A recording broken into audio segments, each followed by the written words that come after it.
ទេហាសៈអ្នកមោតាសៈភគវៈតោអរហតោសម្ពុទ្ធហាសៈអ្នកមោតាសៈភគវៈតោអរហតោសម្ពុទ្ធហាសៈខ្ញុំព្រះអង្គសូមលើកកំបងអញ្ជលីនមស្ការថ្វាយបង្គំឧទ្ទិសតាមចំពោះគុណនៃព្រះអរហន្តមុនីសម្មាសម្ពុទ្ធព្រះអង្គនោះដោយសេចក្តីគោរពជ្រះថ្លាដោយក្រៃលែងសូមនមស្ការថ្វាយបង្គំចំពោះព្រះធម៌និងព្រះសង្ឃដោយសេចក្តីគោរពជ្រះថ្លានិងសូមធ្វើនៅសេចក្តីគោរពរាប់អានចំពោះព្រះករុណាគ្រប់ព្រះអង្គដែលគង់នៅក្នុងនេតិវត្តស្រះស្រង់ក្នុងកម្មវិធីវត្ត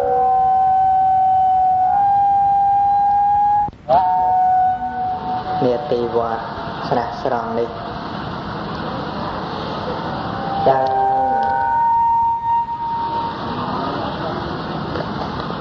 នៅក្នុងកម្មវិធីបន់រំលាយព្រះសពអតីតព្រះអធិការវត្តស្រះស្រង់ព្រះនាមអេបសំតែបានធ្វើកាលកិរិយាទៅអស់រយៈកាល3ព្រះវស្សាកន្លងទៅហើយនេះក៏បានស្រស់ស្រួលបបួលគ្នាលើកព្រះសពមកតម្កល់លើមេនៃធ្វើកម្មវិធីបន់រំលែកព្រះសពនៅក្នុងថ្ងៃនេះខ្ញុំក៏អាចសូមឱកាសអំពីព្រះករុណាគ្រប់ព្រះអង្គទាំងដើម្បីសម្ដែងនៅព្រះធម៌ជាបទពិចារណាសម្រាប់កណាគ្រប់ព្រះអង្គនិងញាតិញោមពុទ្ធបរិស័ទដែលបានចូលរួមនៅក្នុងកម្មវិធីបុណ្យនេះដើម្បីទុកជាគ្រឿងនឹករលឹកសម្រាប់ជីវិតរបស់យើងដែលរស់នៅទាំងអស់គ្នានៅឡើយនេះជាធម្មតាតាមប្រពៃណីតាំងតែពីបុរាណមកនៅពេលដែលមានញាតិឬក៏គ្រូបាអាចារ្យបានអស់ជីវិតទៅជាពិសេសគឺព្រះសង្ឃព្រះគ្រូចៅអធិការ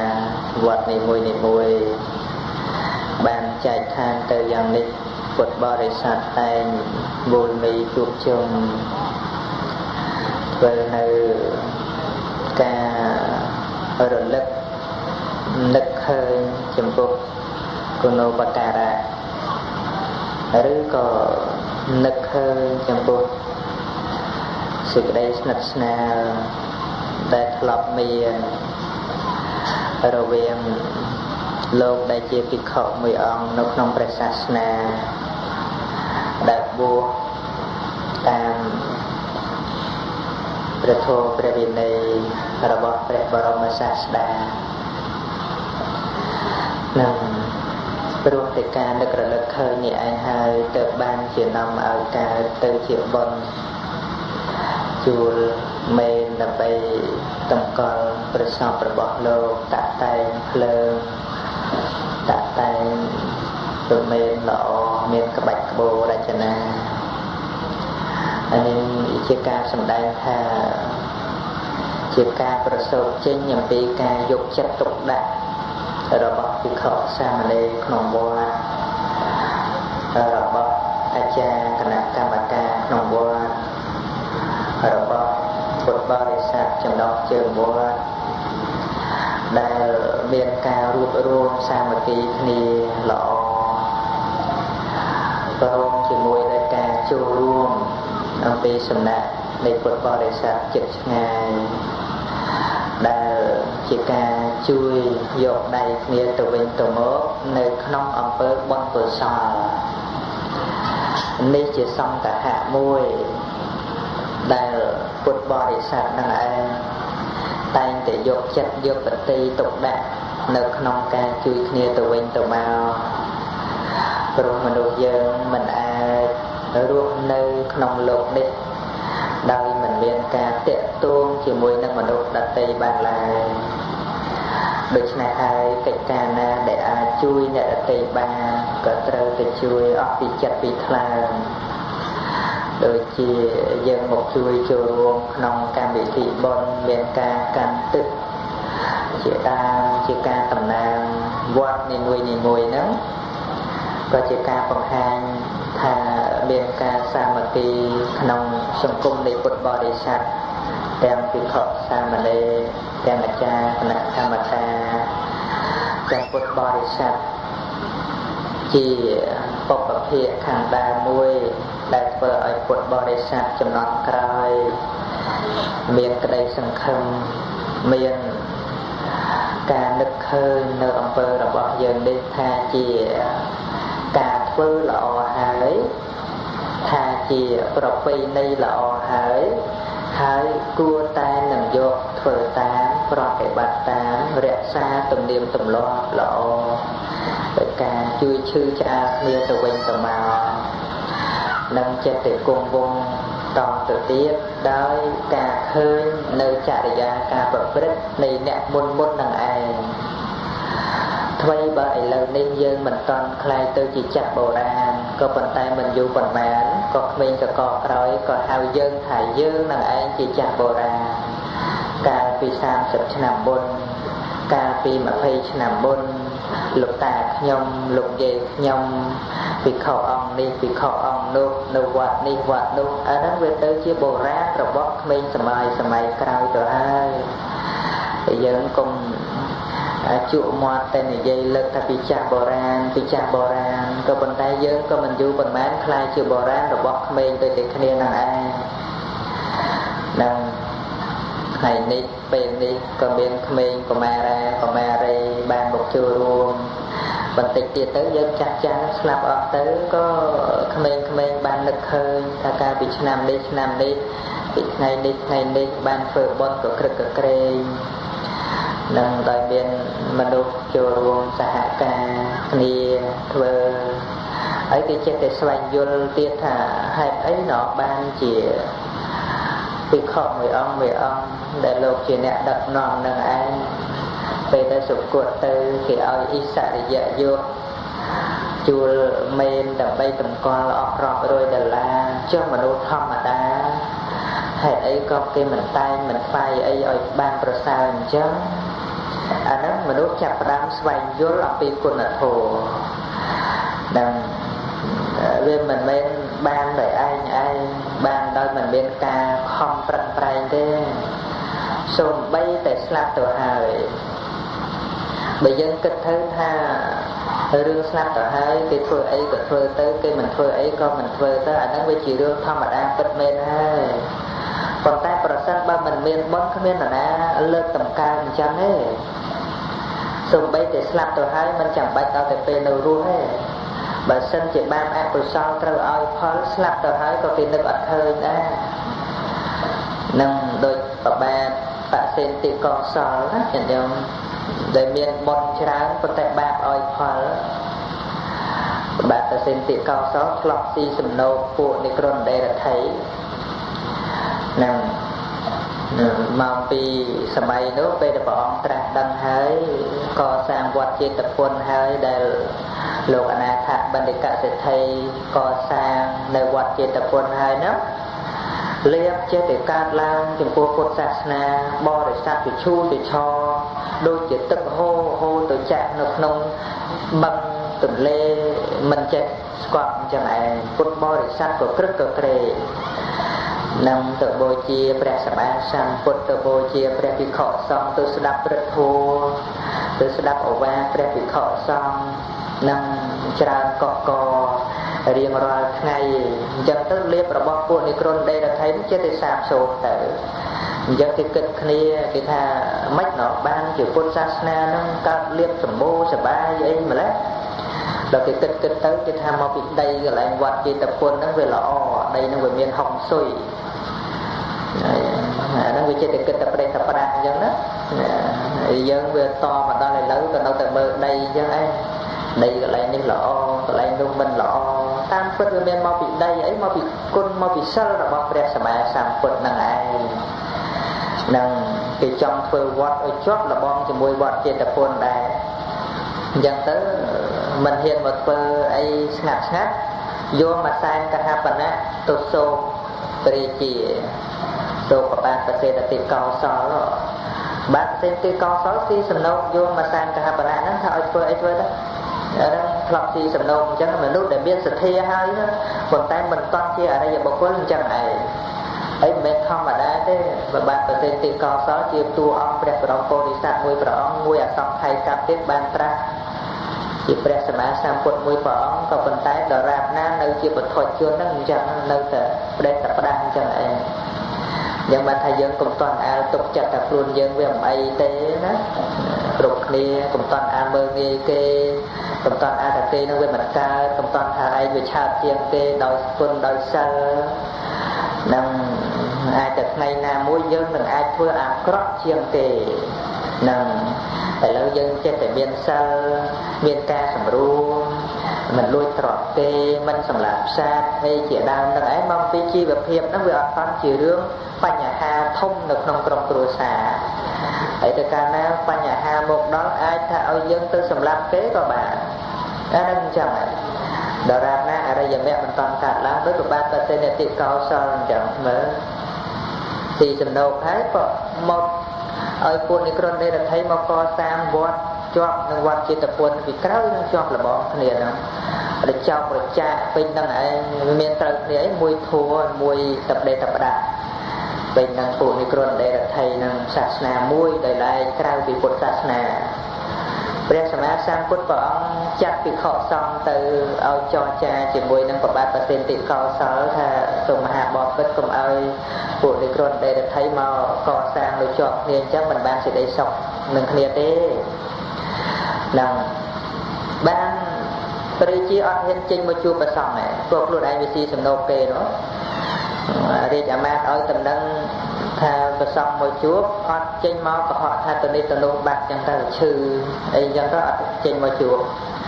ក៏សង្ឃមកវិញទូលព្រះសម្មាសម្ពុទ្ធព្រះអង្គចាត់ព្រះសិរីបុត្រព្រះមហាមោគលានទៅទៀតព្រះសិរីបុត្រព្រះមហាមោគលានទៅហើយអត់ចេញមកទទួលទេព្រោះវាភ័យខ្លួនឯងស៊ីសំណូកគេហើយហ្នឹងហើយដល់តែព្រះសិរីបុត្រព្រះមហាមោគលាននិមន្តត្រឡប់មកវិញទូលព្រះអង្គព្យាករណ៍ហ្មងថាព្រះរាជាអង្គនេះនឹងមិនបានទីវង្គតនៅក្នុងឥស្សរភាពទេនឹងពេលទីវង្គតមុខជាកំសត់មិនខាននឹងចឹងព្រះអង្គព្យាករណ៍ឲ្យបានព្រះអង្គទៅដោយខ្លួនព្រះអង្គហើយដល់ព្រះអង្គទៅលែងហ៊ានសមមនៅក្នុងហើយព្រះអង្គទៅខ្លួនឯងហើយនោះនឹងបានចេញមកថ្វាយបង្គំព្រះអង្គទៅហើយបានចាត់ចែងវត្តដែលនិក្រណធ្វើហ្នឹងទៅជារាជិការាមធ្វើវត្តថ្មីមួយទៀតសម្រាប់ភិក្ខុនីនៅតាំងពីដើមមកនឹងនៅជាប់នឹងវត្តចេតពុនហ្នឹងហើយបាបកម្មប៉ុណ្ណឹងដែលមិនចេញមកទទួលភិក្ខុសង្ឃមួយមិនទទួលនៅព្រះអគ្គសាវកទាំងពីរបាបកម្មនឹងឲ្យផលពេលស្លាប់នៅក្នុងសភាពកំសត់នឹងដល់តែថ្ងៃក្រោយមកនេះរៀបរាប់រឿងស្លាប់ថាប្ររពខាងដើមថាហេតុអីបានជាគេធ្វើឲ្យទៅក្រឹកក្រែងរបៀបនេះនោះមិនជារឿងឯងឲ្យបានមកអញ្ចឹងទេនឹងអ្នកខ្លះសូម្បីពីខកអង្គខ្លះហ្នឹងសុគតហ្នឹងគេមិនយកចិត្តទុកដាក់ក៏មានដែរកន្លែងដាក់ហ្នឹងមិនដឹងស្អីណានេះហ្នឹងមកពីវាអត់មានបនដែលត្រូវឲ្យគេនឹកឃើញហ្នឹងហើយដល់តែប្របាទប្រសិទ្ធិកោសលអ្នកថ្ងៃមួយមកស្ដាប់ព្រះធម៌ណាទុកដោះអលង្ការចេញណាចូលមកស្ដាប់ព្រះធម៌ហ្នឹងអត់មានពាក់អលង្ការមកស្ដាប់ទេព្រោះគោរពព្រះធម៌ដោះប្រខាំដោះមកុដដោះតំណប់ជើងអីចេញហើយបានចូលមកស្ដាប់ព្រះធម៌ហើយចូលមកតែឯងឲ្យពួកអាម៉ាតអីហ្នឹងយាមនៅខាងក្រៅហ្នឹងហើយក្នុងពេលនោះវាត្រូវដល់ពេលព្រះរាជាអស់ជីវិតហើយពុកជួនពេលនោះអាម៉ាតរបស់ ប្របាទប្រសិទ្ធទីកោសលឈ្មោះទីខក្រាយណៈហ្នឹងគុំបរិជាគុំប្របាទប្រសិទ្ធទីកោសលហ្នឹងណា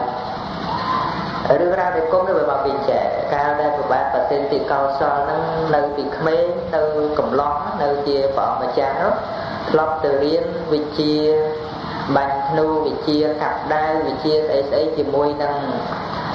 មិត្តភក្តិជាច្រើនដូចជាពុទ្ធធុលសេនាបតីនោះ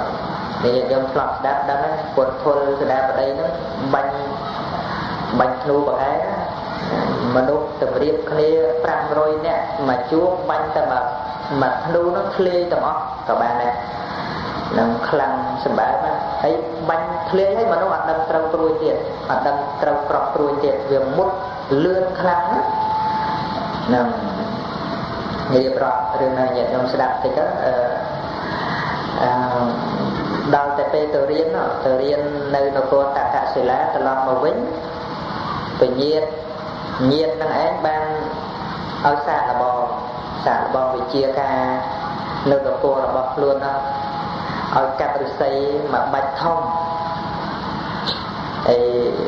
គេប្រកបដែកនៅក្នុងដើមឫស្សីមួយ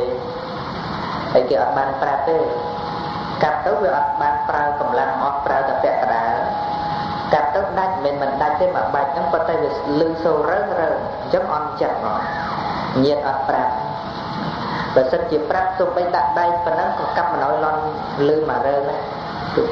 ម៉ាត់ដាច់មិនឲ្យលឺសូរអត់ចិត្តរត់ចេញពីនគររបស់ខ្លួនទៅនៅជាមួយប្របាទប្រសិទ្ធទីកោសលហ្នឹងហើយដល់ទៅនៅជាមួយប្របាទប្រសិទ្ធទីកោសលហ្នឹងមន្ត្រីរាជអាមាត្យបរោហិតរបស់ប្របាទប្រសិទ្ធទីកោសលកាត់ក្តីកោ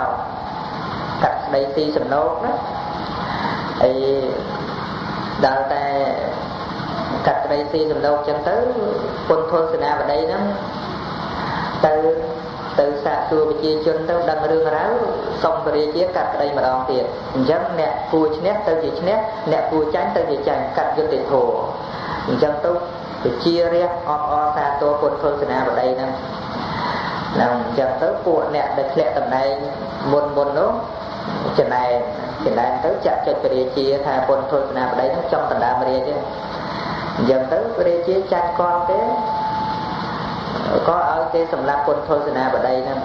ក៏ហៅថានៅជាដែរហ្នឹងមានចោលប្លន់ឲ្យកូនឲ្យទាំងកូនគាត់ហ្នឹងកូនពុទ្ធសេនាបតីហ្នឹង32នាក់ណាគាត់មានប្រពន្ធគាត់ហ្នឹងប្រកែមានកូនណាកូន16ដងម្ដង2កូនពុទ្ធសេនាបតីហ្នឹងកូនភ្លោះរហូតកូនភ្លោះ16ដងញាតិញោមប្រហែលជាគ្មានកូនប្រហែលគាត់ទេហើយ12នាក់សិតតែប្រុស32នាក់សិតតែប្រុសទាំងអស់ទៅធ្វើកងតបជាមួយឪពុកណាចេញទៅពាក់កណ្ដាលផ្លូវក៏បាទសេនទីកោសលចាត់កងតបឲ្យទៅសម្លាប់អត់ទេនឹងប៉ុន្តែថ្ងៃក្រោយមកបានដឹងថាចាញ់គាត់ទេសម្លាប់ខុសនឹងដល់តែទីខក្រាយណៈហ្នឹងជាក្មួយរបស់ពុទ្ធសេនាបតីហ្នឹងគុំរឿងហ្នឹងឲ្យបានបច្ចេកវិទូរភៈដែលជាកូនរបស់នាងវាសភៈខត្តយាជាមហេសីក្រោយរបស់បាទប្រសិទ្ធទីកោសលហ្នឹងបច្ចេកឲ្យវិទូរភៈហ្នឹងឯងឡើងសោយរាជទៅព្រោះអាយុជីវិតនៅខ្លីចាំដល់តែបរិជាទីបំពុតមិនដឹងជាយើងអាយុប្រហែលហើយទេហើយពុទ្ធពីទូរភៈនេះវាមានរឿងរ៉ាវគុំគួនជាមួយនឹងពួកសក្យៈទៀតហើយរឿងហ្នឹងវែងឆ្ងាយណាស់មិនចង់និយាយច្រើនគ្រាន់តែនិយាយខ្លះវាមានខ្លួនឯងកំពុងតែមានគំនុំចង់ទៅសងសឹកផងបើខ្លួនឯងមិនឡើងធ្វើស្ដេចទេវាមិនអាចមានអំណាចអីទៅសម្លាប់ពួកសក្យៈមហានាមទេហ្នឹងរឿងរ៉ាវដែលគុំហ្នឹងមកពីយ៉ាងដែរគុំវិទូរភៈហ្នឹងញាតិញោមមិនចេះស្ដាប់ធម៌ឥឡូវនិយាយរឿងឲ្យស្ដាប់ដល់ទៅដាច់ធម៌ជ្រៅថាពិបាកស្ដាប់ឥឡូវនិយាយរឿងសំណុកស្ដាប់ណាវិទូរភៈហ្នឹងជាកូនរបស់នាងវាសភៈខត្តយាវាសភៈខត្តយាហ្នឹងជាអ្នកបម្រើគេនៅឯសក្យៈត្រកូលឯណោះហ្នឹង ហើយការដែលព្រះអង្គត្រាស់ដឹងហ្នឹងភិក្ខុសង្ឃហ្នឹងតែងតែទៅនិមន្តឆាន់បណ្ឌបាតអីនៅតែកន្លែងសច្ចៈត្រកូលហ្នឹងដែលជាពញាតរបស់ព្រះអង្គនោះហ្នឹងហើយដល់តែអញ្ចឹងទៅបាទប្រសិទ្ធិកោសលមកសួរព្រះអង្គថាអាហារបែបណាដែលឈ្មោះតែឆ្ងាញ់ណាអាហារដែលឆ្ងាញ់គឺដោយសារជាប់សាច់ញាតិហ្នឹងអញ្ចឹងទៅបាទប្រសិទ្ធិកោសលហ្នឹងចង់ភ្ជាប់ញាតិឲ្យវាជាប់ពូជជាមួយព្រះដែរនោះបានឲ្យគេទៅដណ្ដឹងបុត្រីរបស់ស្ដេចមួយអង្គមកធ្វើជាប្រពន្ធហើយដល់តែប្របាទមហានាមនេះនោះមានកូនមួយជាមួយទាសីខ្លួនឯងណាមួយទាសីខ្លួនឯងហ្នឹងព្រោះស្ដេចទីប្រកាន់ណាដល់តែមេដាក៏ស្ដេចបិតាក៏ស្ដេចហ្នឹងមកគេឲ្យស្ដេចពេញមុខហើយដល់តែជាមួយទាសីអញ្ចឹងវាពាក់កណ្ដាលគេឲ្យតម្លៃទេហ្នឹងអញ្ចឹងឲ្យកូនរបស់ទាសីហ្នឹងឲ្យមកធ្វើជាមហេសីរបស់ប្របាទប្រសិទ្ធិកោសលបណ្ឌបាត់ប្រសិទ្ធិកោសលអត់បានដឹងទេហ្នឹងដឹងតែគេខាងនោះ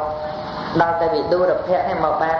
នាងវេទភៈខត្តយាជាកូនរបស់ទាសីហ្នឹងមកជាមហេសីរបស់ប្របាទប្រសិទ្ធិកោសលហ្នឹងបានកូនមួយឈ្មោះវិទូរភៈហ្នឹងបានឈ្មោះវិទូរភៈហ្នឹងនឹកជីតាចង់ទៅលេងជីតាឯនោះនៅឯសច្ចៈត្រកូលហ្នឹងទៅអត់ដឹងទៅមិនតាន់បានឡើងសោយរាជហ្នឹងទៅដល់ទីទទួលរយៈអីគេអត់ឲ្យដឹងទេទូរយៈហ្នឹងដល់តែចេញត្រឡប់មកវិញចេញត្រឡប់មកវិញគេប្រកាន់ណាពូជទាសីគេលៀងក្តារដែលវិទូរភៈអង្គុយហ្នឹងគេលៀងយកទៅដោះទៅលៀងហើយគេពោលទៀតពូជនាងទាសីចម្រៃមកអង្គុយឲ្យអញប្របាទលៀងប្រកាន់ដល់ប៉ុណ្ណឹងពួកសច្ចៈតកូលហ្នឹងញ៉ាំហើយវិទូរភៈចេញផុតមកមានកងទ័ពរបស់វិទូរភៈដែលតាមការពារម្នាក់ហ្នឹងវាភ្លេចដាវដល់ភ្លេចដាវត្រឡប់ទៅយកដាវវិញវាលឺគេរអ៊ូអញ្ចឹងលឺគេរអ៊ូថា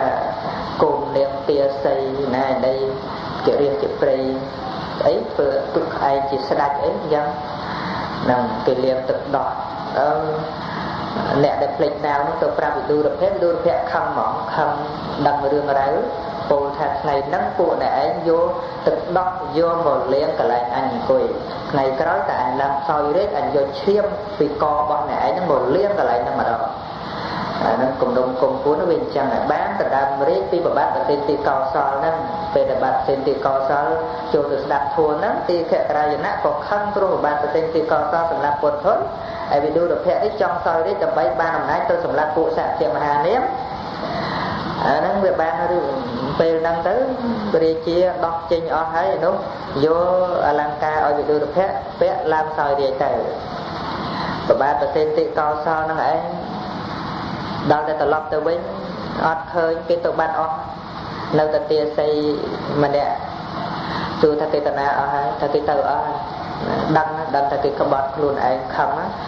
លើកនាងទាសីដាក់លើខ្នងសេះបជិះទៅនគររាជក្រឹត្យទៅរកប្របាទជាតសតៈប្របាទជាតសតៈហ្នឹងជាក្មួយរបស់ប្របាទប្រសិទ្ធិកោសលហ្នឹងវាចេះប្របាទពឹមពិសាមានប្អូនស្រីម្នាក់ប្របាទប្រសិទ្ធិកោសលមានប្អូនស្រីម្នាក់ប្របាទប្រសិទ្ធិកោសលយកប្អូនស្រីរបស់ប្របាទពឹមពិសាបាទពឹមពិសាយកប្អូនស្រីរបស់ប្របាទប្រសិទ្ធិកោសលអញ្ចឹងវាជាប់គ្នាដូរគ្នាអញ្ចឹងជាតសតៈជាកូនរបស់ប្របាទប្រសិទ្ធពឹមពិសាហ្នឹងត្រូវជាក្មួយបង្កើតរបស់ប្របាទប្រសិទ្ធិកោសលនឹងបាទប្រសិទ្ធិកោសលហ្នឹងទៅនឹងខំណាជីសេះទៅនឹងដីរាប់សັບយោជទៅបំណងថាទៅពឹងក្មួយហ្នឹងឲ្យលើកតបយកមកដណ្ដើមរាជសម្បត្តិវិញ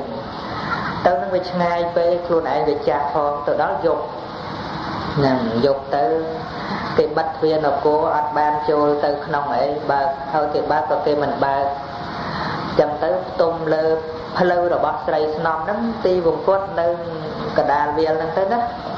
ប្របាទប្រសិទ្ធិកោសលហ្នឹងដែលព្រះអង្គជាកថាស្ដេចអង្គហ្នឹងនឹងមិនបានទីវង្គត់នៅក្នុងអិសរភាពទេព្រោះបាបកម្មមិនចេញមកទទួលសង្ឃមិនចេញមកទទួលអតិសាវៈអាហ្នឹងចឹងយើងចេះនិយាយថាងាប់ឯណាក៏បានដែរប៉ុន្តែរឿងងាប់ឯណាហ្នឹងក៏ដោយសារបាបឬបុណ្យឲ្យផលដែរអាហ្នឹងចឹង để mà trong cổ rộng khẳng đám nó để tha để kê lơ tầm công tầm cao vô mà đã lơ men ấy chị đám nếu men ai ba thế rồiព្រះសម្មាសម្ពុទ្ធជាអង្គម្ចាស់អីចឹងត្រូវពពួកមនុស្សពពួកទេវតាយកព្រះអតិធាតុយកទៅកាន់ឋានផ្សេងទៅគោរពបូជាលើកតម្កើងសពប្រប្រការនឹងឯងមិនមែនឯងទេញាតិញោមហើយបុណ្យបារមីរបស់ព្រះអង្គហ្នឹងធ្វើឲ្យយើងឆ្អឹងស្អីរបស់យើងឃើញគេខ្លាចតែបើប្រធានរបស់ព្រះសម្មាសម្ពុទ្ធនឹងមានតែដណ្ដើមគ្នានឹងមានតែចែកគ្នាមិនត្រូវមានតែចង់ឆ្លោះគ្នាព្រោះដណ្ដើមចង់បានប្រធានរបស់ព្រះអង្គហ្នឹងដោយអំណាចគុណបារមីរបស់ព្រះអង្គហ្នឹងណាធាតដូចតែគ្នាឆ្អឹងដូចតែគ្នាចុះហេតុអីក៏ខុសគ្នាមិនមែនមកពីអីទេគឺមកគុណធម៌មកពីបុណ្យអាហ្នឹងចឹងឆ្អឹងដូចតែគ្នាទេធាតត្រឹមតែជាធាតស័កសម្ភារៈវាជាធាតដីជាបថវ័យធាតដូចតែគ្នាអត់មានលើកគ្នាដោយប្រការណាទេក៏ប៉ុន្តែអាស្រ័យបុណ្យនឹងឯងធ្វើឲ្យគេនឹកឃើញអញ្ចឹងហ្នឹងអញ្ចឹងបានគេថាការបើយើងសង្គមតម្កើងអ្នកដែលមានគុណដូចជាព្រះចៅអធិការឬខប់ដឹកនាំព្រះសាសនាខំដឹកនាំពុទ្ធបរិស័ទហើយយើងក៏សង្គមតម្កើងលោកឲ្យសមនឹងឋានៈរបស់លោកនឹងយើងមិនមែនសង្គមតម្កើងដើម្បីចង់បានអីនោះទេដើម្បីឲ្យក្មេងៗហ្នឹងបានយល់ថាមនុស្សដែលមានគុណធម៌ហ្នឹងគេបូជាអញ្ចឹងឃើញទេហ្នឹងម្ល៉េះហើយកាលណាបើយើងបូជាចំពោះអ្នកដែលមានគុណធម៌ពិតហើយធ្វើឲ្យមនុស្សហ្នឹងវាអាចគ្រាអំពីកាមគុណហ្នឹងមករកគុណវិញបោះបង់អំពីការចង់លយចង់ហឺហាហ្នឹងមកស្វែងរកគុណគឺសេចក្តីល្អវិញហ្នឹងហើយបើសិនជាយើងមិននាំគ្នាលើកតម្កើងផ្នែកគុណធម៌ផ្នែកគុណសម្បត្តិទេមនុស្សអត់អាចដើម្បីលះបង់សេចក្តីសុបាយភ្លើហ្នឹងមកស្វែងរកគុណសម្បត្តិវិញទេហ្នឹងព្រោះឃើញថាអ្នកដែលខំប្រកបដោយគុណខំជួយព្រះសាសនាខំលះបង់អ្វីហើយវាអត់ត្រូវបានឃើញទទួលការរាប់អានពីសង្គមម្ល៉េះហើយដល់តែមិនមានការរាប់អានពីសង្គមធ្វើឲ្យអ្នកដែលមានចំណេះហ្នឹងក៏វាគ្មានបំណងអីដើម្បីនឹងជួយដល់សង្គមដែរនឹងធ្វើយ៉ាងណាដើម្បីតែមកខ្លួនឯងទៅវាចប់អាហ្នឹងអញ្ចឹងមនុស្សយើងត្រូវធ្វើអ្វីក៏ត្រូវការមានការលើកទឹកចិត្តហ្នឹងជាសំខាន់ណាស់ទាំងដែលយើងខ្លួនឯងក៏យើងបានដឹងច្បាស់ថាអ្វីណាដែលយើងធ្វើទៅឲ្យគេចំទាស់គេថាអញ្ចឹងគេថាអញ្ចឹងទឹកចិត្តហ្នឹងមិនសប្បាយទេអាហ្នឹងអញ្ចឹងហើយបើយើងដឹងថាកាលណាបើគេថាឲ្យយើងទាំងដែលយើងមិនបានធ្វើខុសផងយើងចេះខឹងទេសូមកុំរៀននិយាយពីគេអាក្រក់ឲ្យសោះនឹងព្រោះយើងក៏មិនចង់ឲ្យគេនិយាយអាក្រក់ពីយើងចង់ឲ្យតែគេនិយាយល្អសូម្បីបានដឹងតែខ្លួនឯងធ្វើអាក្រក់ហើយក៏លាក់បំបាំងទុកមិនឲ្យគេដឹងចង់ឲ្យគេដឹងតែរឿងល្អអាហ្នឹងជារឿងធម្មតារបស់មនុស្សយើងគ្រប់គ្នានឹងមិនមានអ្នកណាថាទេញាតិញោមក៏អាចថាខ្លួនឯងបានដែរមិនអាចប្រាប់អានកំបាំងរបស់ខ្លួនឯងដល់អ្នកដទៃអស់ទេបើបានប្រាប់បន្តិចបន្តួចខ្លះតែរឿងអាចកំបាំងយ៉ាងណាទៀតនោះគឺវាទល់តែខ្លួនឯងហ្នឹងទៅបានដឹងច្បាស់ហើយក៏មិនងាយប្រាប់អ្នកដទៃបានអស់ដែរតែបើរឿងល្អអាចប្រាប់ទេទាំងអស់ក៏បានតែបើសិនជារឿងអាក្រក់វិញមិនអាចប្រាប់ទេបានអស់ទេគ្រប់តែគ្នាអញ្ចឹងឯងហ្នឹងពុទ្ធជនហ្នឹងអញ្ចឹងវាលែងតែព្រះអរិយបុគ្គលជាការសម្ដែងថាមនុស្សយើងវាចូលចិត្តរឿងល្អណាស់ហើយមិនមែនតែយើងទេអ្នកដទៃក៏គេចង់បានដែរអត្តានំឧបមាតត្វាកាលបើសត្វលោកធ្វើខ្លួនឯងឲ្យទៅជាឧបមាយ៉ាងនេះមិននាំសេចក្តីទុកដល់អ្នកដទៃឡើយធ្វើយ៉ាងណាឲ្យអ្នកដទៃបានដោយល្អចុះនឹងមិនចំពោះតែចំពោះប្រសពដែលបាត់បង់ជីវិតអស់ទៅហើយយ៉ាងនេះទេសូម្បីចំពោះមនុស្សដែលកំពុងរស់នៅមនុស្សដែលកំពុងតែមានទ្រព្យសម្បត្តិមនុស្សកំពុងតែមានកិត្តិយសគេឈ្មោះអីយ៉ាងណាក៏យើងអត់មានចិត្តច្រណែនចិត្តនិន្ទាឈ្នានីសអីយើងអត់មានទេតែនឹងមកពីយើងវាបានច្បាស់លាស់នៅក្នុងរឿងកម្មផលដែលព្រះសម្មាសម្ពុទ្ធព្រះអង្គទ្រង់ត្រាស់សម្ដែងឲ្យថាគេគួរតែបានយ៉ាងហ្នឹងគេគួរតែបានរបៀបហ្នឹងអញ្ចឹងឲ្យគេបានទៅគ្រាន់តែអនុមោទនាឲ្យគេបានយើងនឹងបានបុណ្យសម្បើមត្រង់ដែលយើងអត់ចំណែននឹងគេហើយដល់អញ្ចឹងរឿងមួយដដែលបើយើងចេះធ្វើទុកក្នុងចិត្តយើងបានសេចក្តីល្អ ប្រសិនបើយើងមិនចេះធ្វើទុកក្នុងចិត្តដោយអបាយនៃប្រាជ្ញាទេរឿងល្អរបស់គេសោះតែខ្លាយជាថ្នាំពឹសចាក់សន្តានចិត្តរបស់យើងឲ្យក្តៅក្រហាយក៏បានដែរនឹងមិនមែនយើងចេះតោះចិត្តតែនឹងអំពើអាក្រក់របស់គេទេសូម្បីតែរឿងល្អរបស់គេបើសិនជាយើងមិនបានគិតពិចារណាសូមអនុមោទនារងចាំស្ដាប់ព្រះធម៌ជាបន្តពុទ្ធហੰតហម្មំសង្ឃហੰសរណង្គាចហាមិ